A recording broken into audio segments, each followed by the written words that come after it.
बिस्मिल्लाहिर्रहमानिर्रहीम। खातिर हज़रात, मैं हूं अख्तर अब्बास और आप सबको मेरा सलाम पहुँचे। बहुत सारे सवाल होते हैं आपके, टेलीफोन पे भी आते हैं, वहाँ हर वीडियो के नीचे भी मौजूद होते हैं, इनफैक्ट व्हाट्सएप पे भी बहुत सारे आते हैं। जो मेरे बस में होता है, जब मैं सुबह देखता हूँ या शाम देखता हूँ, कुछ को जवाब दे देता हूँ। जो बहुत ज़रूरी होते हैं वो फिर मैं यहाँ आपसे बात कर लेता हूँ।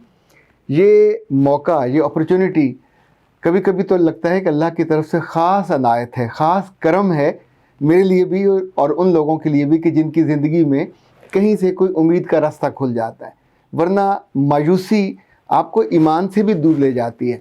ये मसाइल मर्दों के साथ निस्बतन कम होते हैं। मर्द भी अपनी औरतों से तंग आते हैं, वो भी बिल्कुल रोते हुए आते हैं कि मेरी बीवी ने ज़िंदगी मेरी मजाल और महाल की हुई है, मैं क्या करूँ उसका।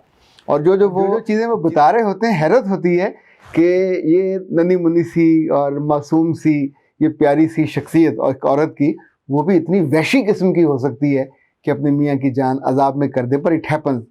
आज जिस इशू पे हम बात करने लगे हैं, ये कई घरों में हुआ। वो बच्चियाँ जो कुंवारी थीं और उनकी शादियाँ हुई दुहाजू लोगों से, दूसरी शादी वालों से, तो उनकी ज़िंदगी में कुछ चीज़ें शुरू में बहुत प्लेजेंट होती हैं। लाइक वो साहब पाकिस्तान में हों या पाकिस्तान से बाहर हों, शुरू में बहुत लाड उठाते हैं, पर ये चंद दिन, ये चंद हफ्ते होते हैं। फिर जिस घर में वो रख कर मुल्क से बाहर चले जाते हैं या जॉब पे चले जाते हैं, उस घर में वो लड़की होती है, उसकी सास होती है, या अगर इंडिपेंडेंट भी हो तो इनफैक्ट इश्यूज़ वहाँ से स्टार्ट होते हैं। आज वाला जो इशू है ये थोड़ा मुख्तलिफ है। कुछ लड़कियों का ये कहना है कि हमारे मियाँ की शादी के बाद इनसिक्योरिटी नहीं जाती। इनफैक्ट ही फील्स कि वो बल्कि ज़्यादा है, वो थोड़ा कम सूरत है, या वो मुझसे दूर फासले पे रहता है और मैं ज़्यादा खूबसूरत हूँ, मैं ज़्यादा सेहत के लिहाज से स्लिम हूँ, स्मार्ट हूँ, प्रेजेंटेबल हूँ, गुड लुकिंग हूँ। तो कभी कभी आप सोचिए कि इंसान की नेचर क्या है। खूबसूरत चीज़ को खुद पसंद करके लाते हैं, अपना बनाते हैं, अपनाते हैं, फिर उस पर शक भी करते हैं। तो ऐसी बच्चियों के लिए मैंने सोचा कुछ बातें आपसे शेयर करूँ। लाइक ये शक कब पैदा होता है, जब लड़की दो तीन तरह की गलतियां करती है। बातों को पल्ले से बांध लीजिए कि शौहर चाहे उम्र में बड़ा हो या बराबर का हो, आपकी तारीफ वो करे तो बहुत अच्छा। कभी अपनी तारीफ, अपने हुस्न की तारीफ अपनी दोस्तों के रेफरेंस से या अपने कज़नों के रेफरेंस से कभी मत कीजिए। ये गुनाह नहीं है, पर आपके लिए ये कांटे बखेर देता है। ये जुमले जो आपकी तारीफ में किसी और ने कहे होते हैं, आपको खुशी देते हैं, पर आपके मियाँ के लिए ये खुशी काबिल कबूल नहीं होती। इनफैक्ट हर मर्द के लिए ही ये मुश्किल होती है कि उसकी चीज़ है, वो तारीफ़ करे जितनी मर्जी करे, कोई दूसरा उसकी तारीफ़ क्यों करे। और दूसरा अगर मर्द हुआ, उसका कज़न हुआ, इवन सगा भाई भी हुआ, तो मसाइल पैदा होते हैं। चूँकि ये मसाइल पैदा होते मैंने देखे हैं, इसलिए आपसे गुजारिश कर रहा हूँ। दूसरा, कभी अपने मियाँ की भाभीयों से, देवरानियाँ जो जेठानियाँ होती हैं, उनकी खूबसूरती, उनकी सुस्ती, उनके लेथार्जिक होने, उनके निकम्मा होने और उनके साथ अपना कंपैरिजन भी नहीं करना। ये कंपैरिजन भी कभी आपको खुशी नहीं देगा। जैसे बहुत सी लड़कियां कंपैरिजन करती हैं, सर उस घर में मैं हूँ, मेरी नंद है, मैं सारे काम करती हूँ, वो नहीं करती, वो भी तो औरत है, वो भी तो लड़की है, वो भी तो शादीशुदा है, वो क्यों नहीं करती। तो मेरे बच्चों, वो कंपैरिजन बनता ही नहीं है।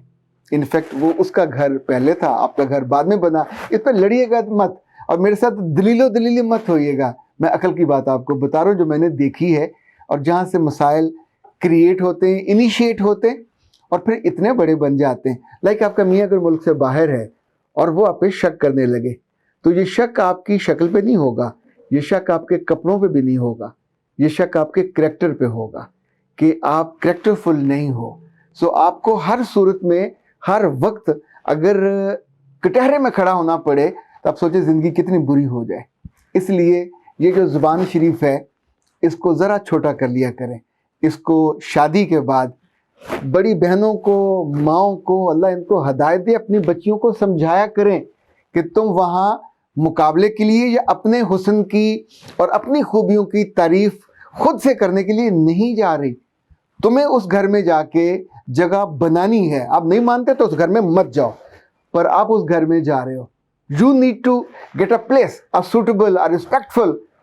अगर जाते ही आपने कुछ ऐसा काम कर दिया, एक और बात याद रखिए, कभी अपने देवरों जेठों के सामने नंगे सर मत जाइए। अगर आपका मियाँ ये देख रहा है और ये जो वाली अदा आपकी होगी, किसी न किसी देवरानी ने या जेठानी ने ये आपके मियाँ के कानों तक बात पहुंचा देनी है, और ये बहुत मनफी अंदाज में पहुंचाने का जो गुर है वो औरतों को बहुत अच्छा आता है। और वो औरतें जो पेरिफेरी की हों उनको तो कमाल आता है, जो शहरों की हों वो भी इस हुनर में आरी नहीं है, इस हुनर से आरी नहीं है, वो भी इस हुनर को बहुत जानती हैं। लगाई बुझाई कल्ला जाना कौन सा कोर्स है, मैंने किसी डिग्री में तो ऑफर होते नहीं देखा, किसी यूनिवर्सिटी में नहीं है, पर इन सब लड़कियों को बहुत अच्छा आता है। मुमकिन है आपको ना आता हो, आप थोड़े मासूम हो, इनोसेंट हो, पर बहुत सारी जिनके साथ आपका वास्ता पड़ता है वो तो इस कोर्स को जानती हैं, उन्होंने किया हुआ है। तो हमें आपके मियाँ की इनसिक्योरिटी, अब कुछ बच्चियाँ ऐसी हैं जिनके 3-3 4-4 बच्चे हो जाते हैं, इस बीच में उनकी खूबसूरती ये होती है कि अपने आप को वो मेंटेन रखती हैं, स्लिम रहती हैं। मियाँ इस दरमियान भद्दा हो जाता है, मोटा हो जाता है, ठुल्ला हो जाता है, मुल्क से बाहर है तो उसको कोई रोकने वाला नहीं होता। मसाले वाले मुरगन दूसरे तीसरे खा खा के वज़न मतलब 150-100 kg वज़न हो जाता है।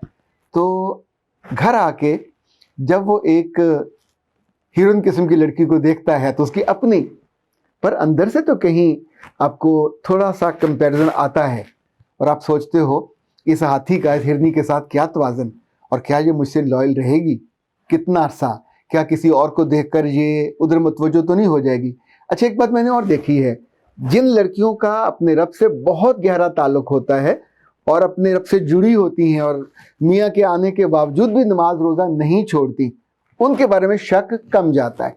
जो लड़की आमतौर पे घर में चलते फिरते किचन में काम करते गाने सुनती हैं और बहुत ज़रा थोड़ा देखें, टिप टॉप करने से तो कोई मैं मना नहीं कर रहा, लेकिन जब ये ज़रा ओवर हो जाता है तो इसमें फिर मैसेजेस और तरह के निकलते हैं। जो आखिरी बात आपने याद रखनी है कि अगर आपके घर में आपके ससुराली मेल मेहमान आए हों तो जब तक आपकी सास ना कहे तब तक आपने वहाँ बैठना नहीं है। अगर आपको वो सर्व करने पे कहती हैं तो जाइए और थोड़ा अपने आप को ढांप के जाइए, क्योंकि आपका वजूद वो देखे, आपकी तारीफ वो करे, आपको तहसीन वो करे, आपको पसंद करे, आपको इसका रत्ती बराबर फ़ायदा नहीं होना, नुकसान बहुत ज़्यादा हो जाना।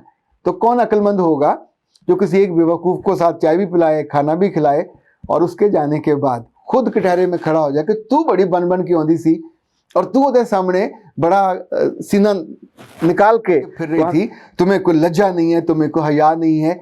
तो आपको तो दिल में वहमो गुमान भी नहीं होता गुनाह का या गलती का, आप तो बेध्यानी में अपने घर में फिर रहे होते हो। पर वो जो देखने वाली निगाह है, आपकी सास की भी हो सकती है, नंद की हो सकती है, जेठानी की, देवरानी की, इवन उस मर्द के साथ आई खवातीन की जिनका आपने लिहाज किया। सो हमेशा याद रखिएगा, आने वालों के बारे में थोड़ी पहले ब्रीफिंग ले लें अपनी सास से, कैसे लोग हैं, कितने करीब हैं, मुझे उनको कैसे सर्व करना है। बहुत सारे घरों में आपको ना जब रिश्ता होने जाता है तो वो लड़की को इसलिए रिजेक्ट करके आ जाते हैं कि नंगे सर बैठी हुई थी। बहुत सारी लड़कियां इसलिए रिजेक्ट हो जाती हैं कि ये दुपट्टा लेके क्यों बैठी हुई थी। बहुत सी लड़कियां इसलिए रिजेक्ट हो जाती हैं कि जीन्स और इसने शॉर्ट्स क्यों पहने हुए थे, इतनी मॉडर्न नहीं चाहिए। पर बहुत सी बच्चियां इसलिए रिजेक्ट हो जाती हैं कि उन्होंने खुले डुले चोजर से कपड़े पहने होते हैं, चाहे वो डॉक्टर ही क्यों ना हो। सो लोगों के बारे में रिसर्च, लोगों के टेम्परामेंट को, उनके कल्चर को जानना ये बहुत ज़रूरी है। अगर आने वाली खवातीन और माइयाँ उन्होंने अपने सर बिल्कुल बांधे हुए हैं और एक एक ऊपर चादर भी ली हुई है, तो इसका मतलब है उनका माइंडसेट और उनका कल्चर ये वाला है। तो आपको इतनी समझ तो होनी चाहिए, वो जहाँ भी बैठी हुई हैं उनको देख लीजिए, देखने के बाद अपने हुलिये को वैसा बनाइए और चले जाइए। Do in the Rome as the Romans do, do in the room नहीं है, रोम है। रोम ये वो जो शहर है यूनान का, कि जैसे रोम वाले हों इनफैक्ट वैसे करेंगे तो आप उस जगह एडजस्ट हो जाएंगे और मियाँ के दिल में इनसिक्योरिटी नहीं होगी। अगर एक बच्चे के बाद, 2 बच्चे के बाद, 3 बच्चे के बाद, 4 बच्चे के बाद भी इनसिक्योरिटी है तो प्लीज़ अपने मियाँ को ब्लेम मत कीजिए। कसूर कहीं आपके इस नन्हे मुन्ने से आमक दिल में है और आपकी समझ में है कि आप अपने आप को कैरी ठीक से नहीं करते। You must know, you must learn कि मैं कहाँ गलती कर रही हूँ। जिस जिस चीज़ पे आपको डांट पड़ी हो या जिस जिस चीज़ पे आपके मियाँ ने एतराज़ किया हो उसके बारे में लिख लीजिए, पॉइंट वाइज टिक कर लीजिए और तय कर लें कि मैं देखें, अगर आपने उजड़ना है तो जो मर्जी करें, मैं तो वसने की बात कर रहा हूँ। अगर बसना है, और बसना घर में थोड़ी होता है, पहले दिल में बसते हैं फिर घर में बसते हैं। अगर मियाँ के दिल में बस गए और आपकी सास तंग कर रही है और नंदें तंग कर रही हैं, तो एक ना एक दिन वो आपको इंडिपेंडेंट घर ले देगा, उसी घर का पोर्शन अलग बना दे। बाज़ा बच्चियाँ कहती हैं कि जी जब तक सास के साथ थे तो किसी गिलास को भी हाथ नहीं लगाती थी, जब से मैं अलग हुई हूँ तो छोटी देवरानी के साथ सुबह शाम सारे काम करती है, खाने भी पकाती है, सफाइयाँ भी करती है। मेरे होते उसे जो जुमला वो कहती हैं वफात पड़ती थी, पंजाबी में कहते मौत पैंदी सी। लेकिन जब मैं चली गई हूँ और मैं अब इंडिपेंडेंट हूँ, तो अब वो मुझसे नहीं बात से ये शिकायत लगाती हैं कि जिसने अब हमें सर्व नहीं करती। पहले बहुत खिदमत की, पास जा के बैठे, सारा कुछ किया, लेकिन उसको उसने ज़ीरो कर दिया। क्योंकि वो जो सोचती थी कि मैं लेके आई हूँ ये सारी उम्र मेरे साथ मुझे सर्व करती रहे। मैं सर्व करने के खिलाफ नहीं हूँ, जो मैं दलील दे रहा था कि मियाँ के दिल में जगह हो तो धीरे धीरे बंदा उसको पागल कर देता है। लड़कियों को पागल करना आता है ना, आमतौर पे आप पागल करते हो उसमें गुस्से में कि वो पागल होके फिर आपको मारे और हाथ उठाए और कुछ बदतमीजी करे, लेकिन पागल उसको छूने से करना चाहिए। पागल उसको ऐसा करना चाहिए कि आपकी नज़र उस पर पड़े।